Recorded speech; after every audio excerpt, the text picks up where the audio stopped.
Bonjour à toutes et à tous, bienvenue dans cette nouvelle quotidienne spéciale dispositif Euro 2024 sur 11e art. Vous êtes évidemment les bienvenus pour cette nouvelle journée. Les huitièmes de finale continuent avec évidemment à 18h le choc pour nos amis français face à la Belgique, qui sera suivi par la suite du 6e huitième de finale opposant le Portugal à la Slovénie ce soir à 21h. Alors certains sont en bureau de vote aujourd'hui pour faire leur devoir de citoyen, parce que vous le savez peut-être, nous enregistrons la veille. D'autres ont profité du retour du beau temps pour aller se pavaner à l'étranger. Morale de l'histoire, nous ne sommes que deux aujourd'hui pour cette émission. Et je suis accompagné de Jules. Comment ça va, mon pote? Ça va, petit coup au casque, hier, mais ça va et puis, je vais pas te dire que cet Euro m'enthousiasme peu, mais finalement, ça m'enthousiasme bof. Ouais, on est assez d'accord là-dessus. Encore des premiers huitièmes de finale pas très excitants, si je peux me permettre. Oui. Bah, Bref, ça fait Jules. presque chier de se dire que c'est la Suisse l'équipe la plus excitante de cet Euro, en fait. Oui, c'est vrai. Et la Géorgie on ne le sait pas, mais sera peut-être sortie d'ici ce soir encore. Vous le saurez avant nous. Bon, je te propose qu'on bascule dans notre chronique du jour et qu'on commence avec la France.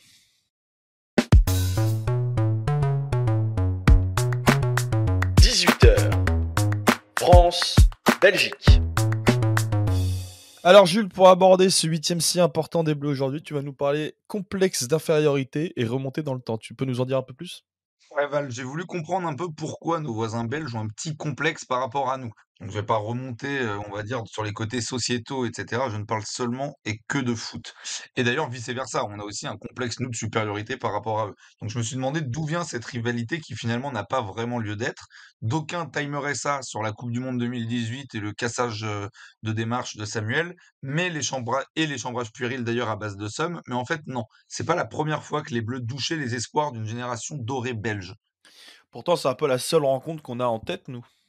Bah, alors nous, oui, enfin nous, notre génération, mais en faisant une enquête de terrain, on va dire très approfondie, c'est-à-dire en parlant avec mon daron, on se rend compte que l'origine du mal est peut-être un peu plus lointaine. Elle remonte même à un Euro disputé chez nous. Est-ce que tu peux nous remettre un petit peu de contexte là-dedans, s'il te plaît? Yes, en fait, on est en 1984, phase de poule, et la France, chez elle, reçoit à la Beaujoire pour le deuxième match de poule la Belgique de Frank Vercoetteren et Enzo Schifo. Pas n'importe quel adversaire, puisque cette génération belge est finaliste de la dernière édition, qu'elle a perdu 2-1 contre l'Allemagne de l'Ouest en 1980. Il faut rappeler qu'à l'époque, l'Euro se joue seulement à 8 équipes. La France était qualifiée d'office en tant que pays hôte, et dans cette poule nous rejoignent donc le Danemark, la Yougoslavie et la Belgique. Et tout commence pas si facilement pour les Bleus parce qu'ils galèrent à se dépêtrer du Danemark 1-0 dans une rencontre serrée avec un seul but de Michel Platini. De l'autre côté, la Belgique déroule et dispose facilement des Yougoslaves 2-0. Ouais, du coup, je suppose que quand les Belges arrivent à la Beaujoire, ils sont plutôt remplis d'espoir. Bah carrément, surtout qu'ils ont fait finale au dernier Euro, ils enchaînent avec un 2-0 en premier match de poule tranquille, donc ils se disent Holiday on Ice quoi. Et sauf qu'ils jouent même leur qualif dès ce match-là finalement, parce que s'ils gagnent contre les Bleus, ils se qualifient directement, voire même avec un nul, ça suffirait. Et ils se disent du coup, qu'un bon résultat contre les Bleus est largement à leur portée, vu les excellents résultats qu'ils enchaînent depuis 4-5 ans. Sauf que la France est portée par un Michel Platini stratosphérique, et la France va en décider autrement. Le grand Michel va sortir un match dont ferait bien de s'inspirer notre kiki national dès aujourd'hui, assumant son rôle de capitaine en portant quasiment à lui tout seul les Bleus.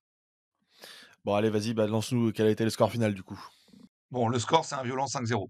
Et outre la largesse du résultat, c'est une putain de démonstration de football. Là où tout le monde attendait le duel de solistes entre immigrés italiens, entre Platini et Schifo, c'est finalement tactiquement que les Bleus vont faire complètement la différence à Nantes.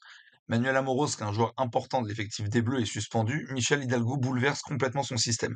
Il tente un coup de poker et déboulonne son carré magique. Donc je rappelle, pour ceux qui savent pas, le carré magique, c'était ce milieu à 4 avec Fernandez, Gengini, Giresse et Platini.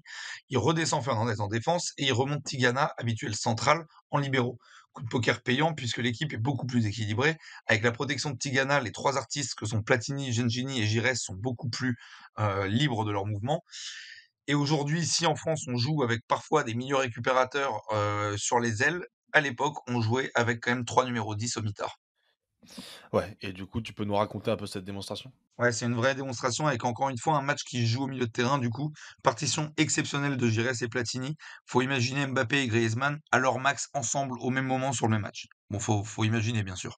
Giresse finira la rencontre avec 2 passes D et une occupation constante de tous les espaces, jouant un rôle de vrai 8, libérant Michel, qui, avec un placement plus libre, pardon, s'engouffre dans tous les espaces et ne laisse rien passer. Dès le début, d'ailleurs, avec un but de la tête dès la 4e minute sur une passe D de, je vous le donne en mille, Giresse. Il finira la rencontre avec un triplé, dont un but sur penalty, mais les 2 milieux français ont littéralement bouffé les Belges à tous les niveaux. J'aime bien quand tu appelles Platini Michel comme ça, comme si c'était quelqu'un que Oui, tu connaissais bien. je sens un peu de proximité quand je dis Michel, je sais pas pourquoi, je j'ai envie que ce soit mon oncle. Bon et finalement, c'est peut-être, un peu à cause ou grâce à cette rencontre qu'on peut remonter à l'origine du seum belge. Ouais, je pense qu'en fait, c'est le premier somme et que pour la génération de nos darons, pas mal de choses partent de là. D'autant qu'après un premier match gagné avec Vercotrene et Chifo au milieu, les Belges, ils se voyaient bien refaire le coup de la précédente édition, voire mieux. Sauf qu'ils prennent une vraie danse à la Beaujoire, signant même une dédicace dans les livres d'histoire puisque c'est le premier 5-0 de l'histoire de l'Euro. Après ce coup de massue, les Belges, ils vont penser passer au-dessus tranquillement et se qualifier quand même, sauf qu'après avoir mené 2-0 dès la 40e minute lors du dernier match contre les Danois, eh ben, ils vont se prendre une petite remontada et perdre 3-2 avec un but des Danois à la 84e. Les Belges vont donc sortir dès la phase de poule, alors que beaucoup les voyaient candidats au titre final, et c'est finalement les Bleus, portés par un Michel Platini stratosphérique, qui vont remporter l'édition organisée à la maison. Michel, que j'aime appeler Michel, qui après ce triplé finira par inscrire 9 buts en 5 matchs lors de cette édition, donc encore un record à battre. Et du coup, ce qui est drôle, c'est de voir que cette génération belge ne se relèvera finalement pas vraiment de ce revers, qui est un peu le début de leur descente, laissant passer une belle occasion de gagner un premier titre national, ce qui rappelle quelques souvenirs de cette génération belge qui rentrera peut-être bredouille à nouveau cette année, laissant encore une génération dorée sans titre majeur pour nos voisins du plat pays qu'on aime quand même. Eh bien, merci Jules pour ce petit retour en arrière, un match qui aura finalement un peu marqué les esprits français, mais surtout les esprits belges, en espérant évidemment que nos bleus puissent s'en inspirer aujourd'hui. Tu as une petite prédiction toi pour ce match, face à nos voisins? Ouais, alors juste pour finir là-dessus, parce que c'est vrai que souvent avec, notamment Flo, on remonte dans les livres d'histoire et il y a pas toujours des images et tout. Là, pour le coup, les gars, il y a des résumés vidéo et tout de ce match, donc pour ceux que ça intéresse, allez voir parce que c'est footballistiquement, c'est quand même très solide. Et pour le prono du jour, je pense que les 2 équipes vont perdre. Ah ouais, c'est ça! C'est que en fait, le niveau de jeu, il y a tellement rien tactiquement des 2 côtés qu'en fait, je pense que ça va être, bah, en fait, ça va être un peu comme en 84. On va attendre une opposition, en fait, des solistes pour moi.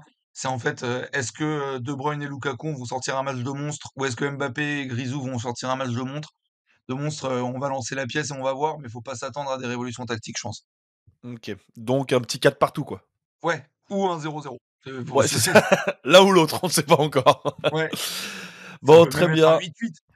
Et ben, je rappelle, ça peut être un 8-8, on est d'accord, mais du coup, je rappelle, à tous ceux qui nous écoutent que vous êtes évidemment les bienvenus à la Cité Fertile, puisque nous serons encore ce soir à la Cité Fertile pour, diffuser le match avec des petites animations. Donc vous êtes évidemment les bienvenus et pour tous ceux qui sont déjà venus et qui étaient un petit peu déçus, notamment du dispositif, du dernier match de l'équipe de France, parce qu'on a eu des petits problèmes de rétroprojecteurs, ne vous inquiétez pas, tout a été réglé et le match sera bien diffusé en très bonne qualité. Donc Et rendez-vous je ce tiens à soir à la préciser, 18 Fertile. ouais, je tiens à préciser aussi concernant les pronos parce que ça fait 3 ans qu'on dit Jules le chat noir sur 11e art, qu'on a également un petit concours MPP de pronostics où je suis Oui. pas classé dégueulassement. Si vous Oui, voulez c'est vrai écouter les que chroniques pour gagner des points MPP, c'est pas une mauvaise chose. ouais, c'est vrai qu'on est quasiment 280 sur cette ligue et que je crois que tu es quand même dans le top 10 donc c'est du Ah bah, je sérieux, suis c'est du passé sérieux. 9e hier. Ah oh, J'étais extrêmement 3e, je suis classe. passé 9e, Ah mais merde, je OK. serais ravi en tout cas, de m'auto-offrir un maillot si je finis 1er. Exactement. Bon, par contre, je pense que ça n'intéresse personne, donc je te propose qu'on bascule sur notre chronique, sur le Portugal.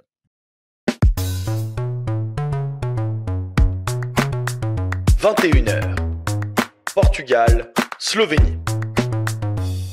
Ouais, Val, pour ce match, du Portugal, tu voulais nous parler toi de l'école des entraîneurs portugais?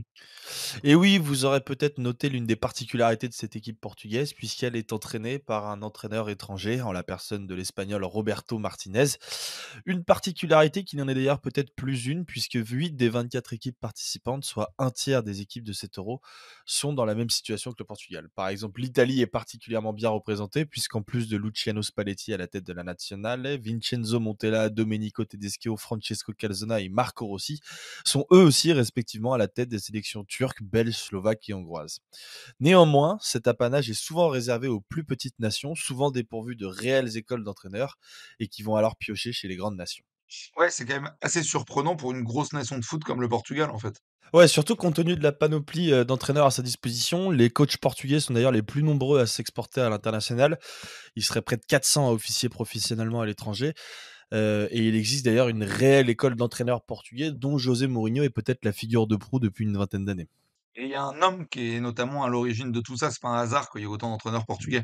Non, exactement, un certain Carlos Queiroz. Alors les plus jeunes ont peut-être entendu parler de lui l'an passé à la Coupe du monde puisqu'il a failli créer l'exploit en se qualifiant quasiment pour les huitièmes de finale avec le petit poussé iranien, après notamment avoir battu le Pays de Galles de Gareth Bale. Mais avant de s'exporter en Iran où il a passé plus de 10 ans et ensuite vers d'autres sélections comme la Colombie, l'Égypte et le Qatar, Queiroz a aussi eu une très belle carrière en Europe puisqu'il a notamment coaché le Real Madrid, rien que ça, et puis qu'il a été entraîneur adjoint de Ferguson à Manchester United. Et ce qui est intéressant par contre chez Queiroz, c'est son début de carrière surtout. Ouais, parce qu'initialement, en fait, il n'a rien à voir avec le football. En fait, si on reprend un peu l'histoire, la fameuse révolution des œillets et la fin de la dictature en 74 vont laisser les clubs de football dans des situations très compliquées. Carlos Queiroz a alors 22 ans à ce moment-là et quelques années plus tard, au début des années 80, il devient professeur à l'université et va alors décider de mettre en place un programme universitaire pour la formation des coachs sportifs. Et du coup, il consiste en quoi ce programme? Il va mettre en place une approche, pluridisciplinaire, c'est-à-dire qu'il va faire appel aux sélectionneurs, d'autres sélections sportives, comme l'athlétisme, le rugby, le basket et cetera, tout en mêlant ça à d'autres disciplines, en inculquant par exemple des notions de physiologie, de biomécanique, de biochimie, de psychologie et cetera, et à l'époque, il va beaucoup s'intéresser par exemple à ce qui se fait en France, notamment par exemple sur les questions de psychomotricité. Ouais, et là, faut se dire qu'on est en 1980, on n'est pas du tout à une époque comme aujourd'hui où il y a de plus en plus d'ouverture puisque le football s'est professionnalisé, quoi. Ouais, exactement. À l'époque, on travaille plutôt en silo avec des experts dans chacun des domaines. C'est un des premiers justement qui va mêler le football à d'autres disciplines. Alors, il va évidemment aussi faire appel à des experts du football. Je pense notamment à un certain Victor Fradé, qui est l'un des pionniers de ce qu'on appelle la périodisation tactique, qui est aujourd'hui une des grandes manières d'étudier l'approche tactique, du football de manière très précise, notamment en découpant le jeu en 3 grandes catégories: les macro-principes, les principes et les sous-principes, pour permettre justement à l'entraîneur de transmettre ses idées efficacement à son équipe. Donc voilà, il y a cet aspect évidemment très tactique, mais comme je le disais, il va aussi faire appel à des personnages qui sortent complètement du cadre. Je pense notamment à un certain Manuel Sergio, professeur de philosophie, qui est souvent présenté comme le gourou de toute cette génération d'entraîneurs. Manuel Sergio, il part d'un principe simple, qui est que le football est une science et que c'est l'homme qui est au centre de tout. Il dit notamment que celui qui ne connaît que la tactique ou la technique ne sera jamais un grand entraîneur, pardon. Il faut des connaissances dans d'autres domaines qui font ressentir l'homme derrière le joueur, comme par exemple la psychologie ou la philosophie. Et comme tu le disais, Jules, en fait, aujourd'hui, tout ça peut paraître un petit peu évident pour ceux qui connaissent un peu le football, puisque c'est le genre de discours qui est en train de se démocratiser, avec notamment des bouquins et des études sur le sujet. Mais en 1981, c'est totalement révolutionnaire comme approche. Et du coup, comme tu l'as dit, on était en 1980. Comment ce programme, il a évolué depuis 40 ans? Aujourd'hui, c'est désormais un diplôme qui se fait sur 5 ans, donc l'équivalent d'un master. Dès la deuxième année, les étudiants peuvent se spécialiser soit dans la santé, soit dans l'entraînement sportif. Donc on voit encore qu'il y a vraiment de multiples débouchés et que c'est pas centré uniquement sur une discipline ou sur un métier qui est le métier d'entraîneur de sport, sportif. Et ce qui est encore plus intéressant, c'est qu'aujourd'hui, ce diplôme représente des équivalents au diplôme UEFA. Un étudiant qui sort de ce cursus accède au diplôme UEFA A, donc l'équivalent du BEF en France, qui permet donc d'entraîner au niveau régional. Alors que par exemple en France, il n'y a pas d'équivalent à ça. Des entraîneurs comme Régis Lebris et Pierre Sage, par exemple, qui ont explosé ces dernières années en Ligue 1 et qui sont tous les deux passés par l'université, puisque Lebris a un doctorat en physiologie et en biomécanique et que Pierre Sage a une maîtrise en management du sport. Et ben ces entraîneurs-là, ils ont aucun d'équivalent en termes de diplôme. Et c'est pour ça, par exemple, que Lebris a été recalé à plusieurs reprises du BEPF, donc le diplôme pour devenir entraîneur professionnel, et que Sage a dû attendre d'être propulsé entraîneur de l'équipe A de l'OL cette année pour passer des équivalents et obtenir le diplôme seulement là cet été, il y a quelques semaines. Et avant de te relancer sur la suite, je me permets de remettre une petite parenthèse que tu as que tu oubliée en étant dans ta chronique, mais je savais pas que Pierre Sage était passé par l'école de Victor Fratt sur la périodisation tactique. Ouais, Ce qui est exactement. plutôt, C'est ce qui est c'est aussi ce qui pour ça est qu'il ce qui avait est été plutôt marrant. recruté par Babip Bey notamment au Red Star pour mettre tout en place la stratégie de tactique du Red Star.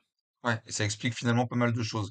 Mais bref, c'est pas le sujet. Et puis dans ce programme portugais, il y a un truc qui existe pas beaucoup en France non plus, c'est l'apprentissage d'une langue étrangère. On peut dire que Ouais, ça existe pas du tout en France d'ailleurs. ça existe pas du tout en France, d'ailleurs, les joueurs et les entraîneurs sont souvent moqués pour leur accent. Je pense notamment à Hugo Lloris quand il était arrivé à Tottenham. Mais voilà, au Portugal, c'est obligatoire, ce qui paraît totalement aujourd'hui tant le football s'est internationalisé. Et pour justement finir avec le programme dont je parlais tout à l'heure, il y a une autre particularité, c'est qu'en cinquième année, les élèves sont directement mis dans le grand bain, puisque cette cinquième année est consacrée à une immersion totale en club. Alors le plus souvent, c'est dans les clubs, enfin dans les équipes réserves de Benfica, du Sporting et de Porto, par exemple, qui sont pas des petits clubs, on peut le dire. Mais voilà, les clubs là-bas font confiance aux élèves en leur donnant notamment des responsabilités. Ils vont être directement en charge des entraînements.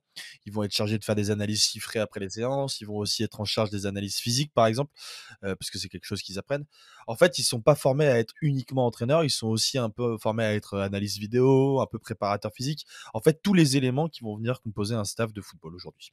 Et du coup, on se retrouve avec une vraie spécificité pardon, portugaise aujourd'hui avec des entraîneurs qui sont en fait pas des anciens joueurs.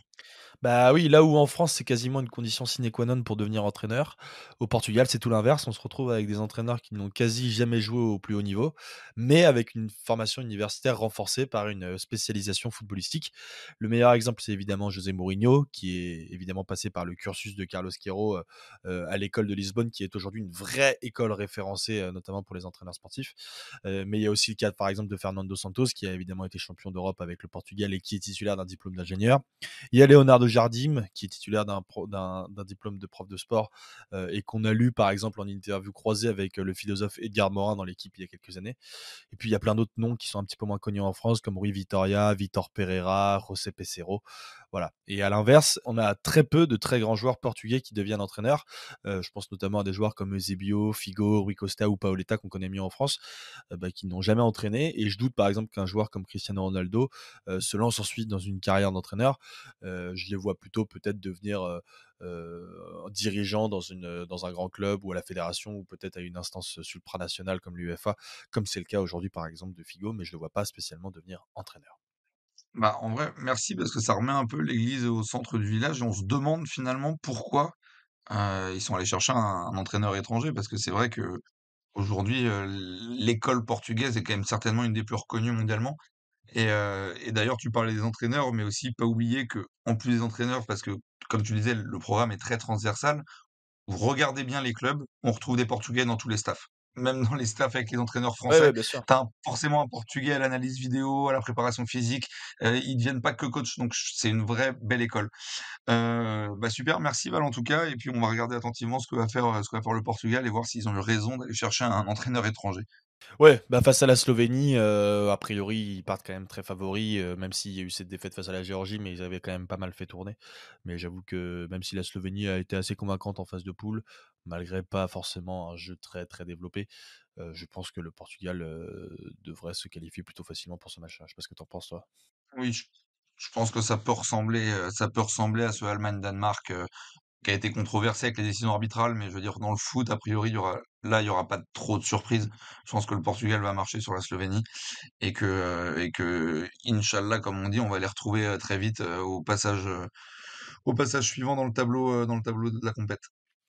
Bah, justement, tu m'as fait une transition qui était toute trouvée puisque les premières polémiques d'arbitrage sont ressorties pendant ce Allemagne-Danemark et justement, C'est ça. vous en avez peut-être pris l'habitude, mais sur ces 3 derniers jours, 2 derniers jours, nous avons déjà eu une interview de Loïc Besnier et donc bis repetita encore aujourd'hui. Loïc, qui est donc docteur en épistémologie, voulait nous parler de la VAR et de la vision qu'on en a notamment à travers la vidéo. Troisième jour avec nous Loïc et troisième sujet différent. Aujourd'hui, tu reviens sur l'un de tes chevaux de bataille, l'abolition de la VAR. Absolument, Valentin. Abolissons la VAR. C'est un sujet passionnant, la VAR. Un sujet clivant, particulièrement en France, depuis la saison 2018-2019 et son introduction dans notre Ligue 1. Alors, l'utilisation de ce dispositif devait rendre l'arbitrage plus juste, mettre fin aux polémiques arbitrales, finalement assainir le foot, pour que l'attention ne soit plus portée que sur le jeu. Quelques années après, il semble que l'utilisation de la VAR n'a pas convaincu les foules, loin de là. Dans les médias, qu'ils soient spécialisés ou non, un nombre conséquent de discours ont déjà été tenus sur le sujet, déployant différents arguments. On retrouve la différence entre arbitre et juge, l'illusion de la justice, créant de fait un surplus de frustration, la difficulté à matérialiser certaines situations, par exemple le hors-jeu. Tous ces arguments, et j'en oublie certainement un certain nombre, me semblent recevables et en un sens pourraient suffire à ce que le dispositif VAR soit retiré ou au mieux remis en question par les décideurs. Pourtant, il n'y a pas à ma connaissance de discours plaçant en leur centre ce que crée le dispositif, à savoir une ou des images. Bon, je suppose que c'est donc là-dessus que tu vas attaquer le problème. Exactement.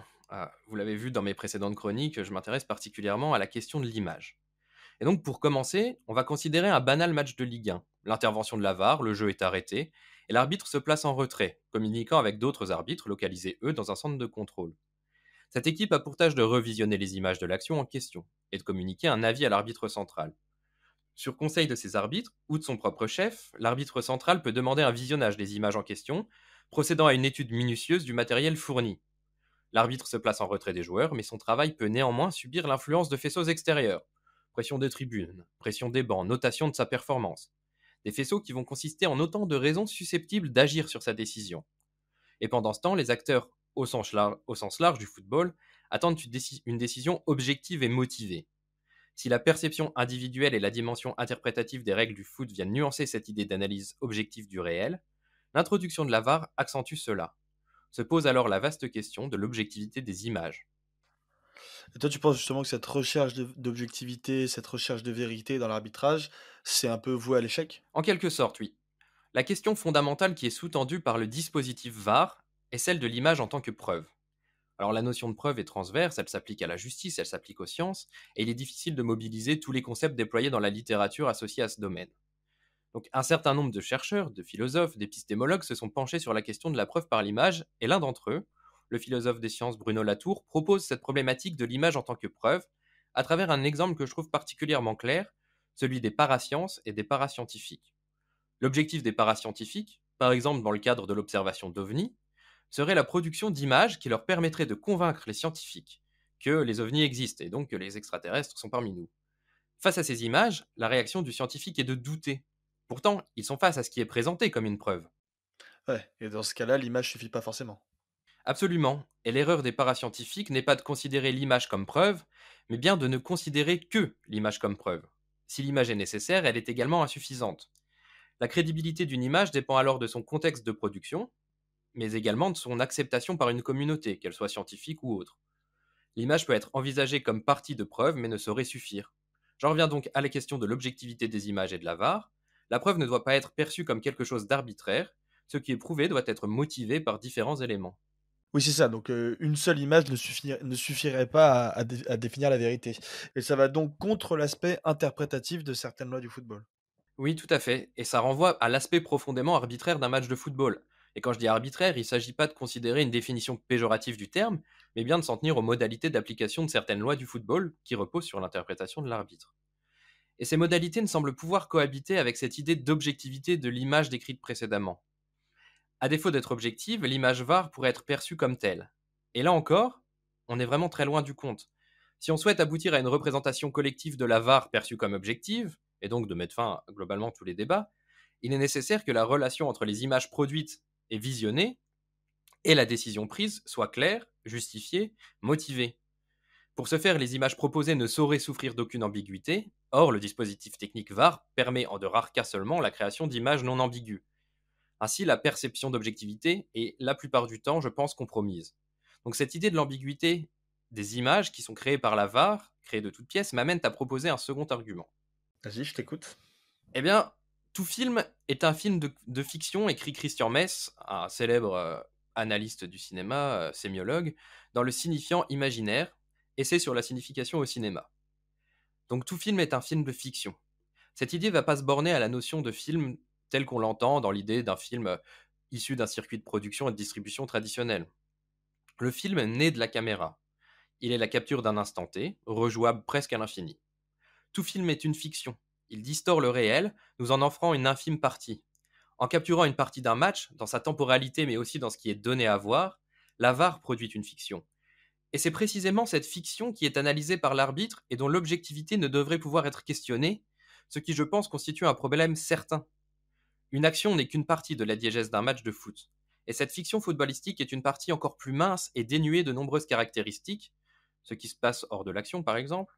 C'est donc une fiction qui est subjectivisée par le dispositif en lui-même, qui va être contrainte par l'emplacement des caméras, par le choix des images, par l'influence de l'homme, mais qui va être présentée comme objective et qui devrait servir de preuve et permettre une prise de décision motivée. Donc au-delà de sa nature trompeuse, la VAR m'apparaît comme un dispositif vain et dommageable pour les acteurs du foot. Et pour toi, justement, au-delà des considérations sur l'usage, c'est le dispositif en lui-même qui est défaillant. Totalement défaillant. La VAR présente deux obstacles qui sont intrinsèquement liés et qui sont inhérents à son dispositif technique. Le premier obstacle, c'est donc sa faculté à créer ce que je nomme fiction footballistique, qui sont décorrélées partiellement ou totalement de l'univers diégétique du match. Et le second problème réside dans la difficulté à considérer l'image comme preuve, et plus particulièrement dans un cadre interprétatif tel que celui du foot. Donc l'utilisation de ce dispositif il conduit à la construction d'un monde nouveau, un monde où les décisions ne sont plus uniquement basées sur l'observation directe de l'arbitre sur le terrain, mais aussi sur des analyses vidéo. Cette nouvelle réalité, ce nouveau monde va également être construit socialement par l'acceptation et l'intégration de la technologie dans les règles du jeu, par les attentes des spectateurs, par les attentes des joueurs, des entraîneurs envers ce dispositif. On est donc face à l'analyse d'une vérité, entre guillemets, construite par un certain nombre de faisceaux. Et la réalité, comme la vérité ou les faits, sont ce que le philosophe Ian Hacking va réunir sous la bannière d'elevator words, donc des mots ascenseurs, en ce sens qu'ils ne sont pas des objets intrinsèques au monde, mais qui vont procéder en un sens à l'élévation de la discussion, de manière abstraite, l'élévation du niveau sémantique, mais de glissement sémantique en glissement sémantique, ce sont des mots qui peuvent parfois obscurcir la clarté et la précision des débats en raison de leur nature vague. Cette idée me semble donc particulièrement englober les débats autour de la VAR, dès lors qu'on va se refuser de se poser la question de l'image et du dispositif. Eh ben, super, c'était super intéressant. Mais j'ai une question pour toi en dehors qui sort un petit peu du cadre de ta chronique. Est-ce que du coup tu as une solution alternative ou l'idée c'est vraiment juste l'abolition de la VAR et de revenir à une forme d'interprétation pure et dure? Je pense que la solution par l'image, alors j'ai pas de solution clé en main à proposer, mais je pense que la solution par l'image ne sera jamais une solution dans ce cas précis, non. Enfin, dans le cas spécifique d'un arbitrage. Très bien. Bon, on est plutôt d'accord en tout cas sur la question, mais c'est bien d'avoir du coup des arguments sur lesquels on peut s'appuyer pour justifier nos propos. Eh bien, merci encore une fois à Loïc pour cette chronique et puis pour les 3 autres chroniques qu'il a fait durant tout ce week-end. C'était très enrichissant et on le remercie chaleureusement pour ses interventions. Jules, je me permets de faire un dernier petit rappel pour dire que nous serons évidemment ce soir à la Cité Fertile pour dès 18h pour le match France-Belgique et qu'on continuera normalement pour le Portugal-Slovénie à 21h. Vous êtes évidemment tous les bienvenus pour venir regarder ces petits matchs de l'Euro qui sont les derniers. Il faut en profiter, il nous en reste plus beaucoup, une petite dizaine. Donc voilà, évidemment, ne laissez pas passer l'occasion. Nous, on se retrouve évidemment dès demain pour une nouvelle quotidienne. Et d'ici là, portez-vous bien. Ciao, ciao à tous.